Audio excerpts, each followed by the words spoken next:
ঘটনার প্রায় ৩০ ঘন্টা পার হলেও এখন পর্যন্ত সন্ধান মেলেনি ২ বছরের নিখোঁজ সেই ছোট্ট সাজিজের। এখানে ফায়ার সার্ভিসের প্রায় ৮টি ইউনিট সেই গতকাল থেকে অর্থাৎ ঘটনার পরপর থেকে তাদের উদ্ধার তৎপরতা পরিচালনা করছে। উদ্ধার তৎপরতা কিন্তু এখন পর্যন্ত চলমান রয়েছে।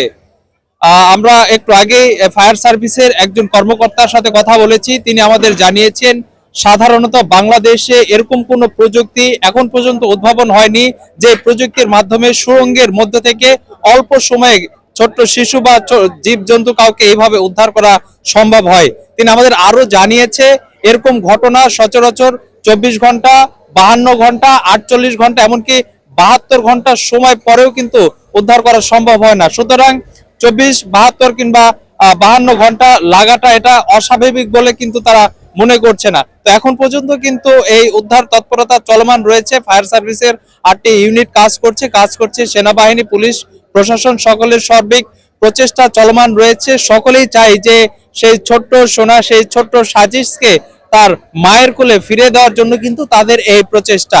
তো এই ছিল সর্বশেষ রাজশাহীর তানোর থেকে শাফিল ইসলাম রকি, নয়া দিগন্ত।